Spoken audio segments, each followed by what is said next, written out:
Hai, Assalamualaikum dan salam sejahtera. Nama saya Nur Najiha binti Muhammad Nasir dan nombor kad matrik saya adalah I23106946. Untuk tugasan ini, tajuk yang saya pilih ialah melalui topik saya ada 4 perkara yang patut kita ketahui, antaranya adalah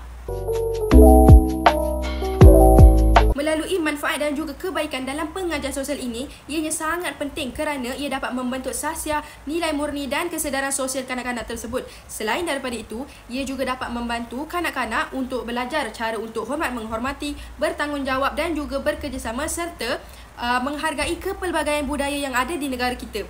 Seperti mana yang kita tahu, semua guru perlulah mempunyai satu ciri-ciri ataupun lebih banyak ciri-ciri yang sangat positif untuk menjadikan guru tersebut menjadi lebih hebat. Oleh itu, guru pengajar sosial yang berkesan perlulah mempunyai ciri-ciri seperti berilmu, berempati, dapat menjadi teladan yang positif, kreatif dalam pembelajaran dan juga pengajaran serta baik dalam komunikasi terhadap semua orang, antaranya adalah komuniti dan juga kanak-kanak. Yang ketiga adalah perkembangan sosial terhadap kanak-kanak. Hal ini demikian kerana sekiranya kanak-kanak itu dibimbing dengan baik, sudah tentu mereka mempunyai kemahiran berinteraksi, berkawan, berkongsi dan mereka juga faham apakah peranan mereka dalam sesuatu masyarakat tersebut.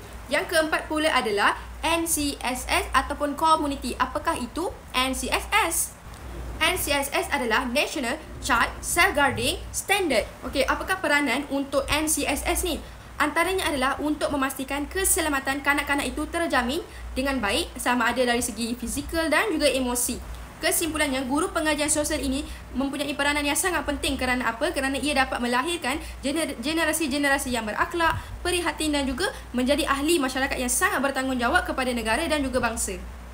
Hai semua, saya Nurul Izzah binti Muhammad Rashidi, nombor matrik I23106943. Hari ini saya akan berkongsi ilmu dengan anda semua yang bertajuk saya dan komuniti saya. Dapat beberapa manfaat pengajian sosial berdasarkan tajuk ini. Okey, yang pertama, mengenal peranan diri dalam keluarga dan masyarakat. Yang kedua, membina hubungan sosial yang sihat dengan orang-orang sekeliling. Yang ketiga, memupuk rasa tanggungjawab dan kepedulian terhadap komuniti. Dan yang keempat, menggalakkan pemahaman budaya dan kepelbagaian dalam masyarakat. Okey, dalam tajuk ini terdapat beberapa kebaikan dalam pendidikan awal. Yang pertama, kanak-kanak belajar tentang kerjasama, hormat menghormati dan empati. Kemudian, ia meningkatkan kesedaran sivik dan semangat kekitaan. Ia juga membantu membentuk identiti sosial dan nilai diri. Dan yang keempat, menyokong pembelajaran berasaskan pengalaman dan pemerhatian. Okay, bagi tajuk ini juga, terdapat ciri-ciri guru pengajian sosial yang berkesan. Yang pertama, berempati. Contohnya, memahami latar belakang murid dan komuniti mereka.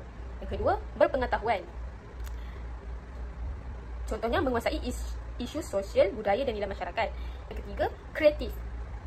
Contohnya, menggunakan aktiviti interaktif seperti lakonan, lawatan, permainan peranan dan sebagainya. Yang seterusnya, penyayang. Guru-guru ni dia akan automatik menjadi penyayang. Contohnya dalam memupuk nilai murni seperti hormat, jujur dan bertanggungjawab. Okey, dalam tajuk ini juga ia dapat mengembangkan sosial kanak-kanak. Okey, yang pertama, bermula dengan interaksi asas seperti berkongsi dan bermain bersama. Kemudian berkembang kepada pemahaman peranan sosial dalam keluarga dan komuniti. Yang ketiga, dapat meningkatkan kemahiran komunikasi dan penyelesaian konflik. Dan akhir sekali, dipengaruhi oleh persekitaran. Tajuk ini juga ia berkaitan dengan NCSS. Apa itu NCSS? NCSS ni bermaksud National Council for the Social Studies. NCSS ni ialah suatu badan profesional dari Amerika Syarikat yang menyokong pendidikan pengajian sosial. Okey, NCSS ni menyediakan 10 tema utama, antaranya individu dan identiti, keluarga dan komuniti, budaya, kuasa, autoriti dan pemerintahan. Okey, NCSS ni juga menekankan tentang pendidikan sosial yang bersepadu untuk membentuk warga negara yang aktif dan bertanggungjawab. Sekian, terima kasih.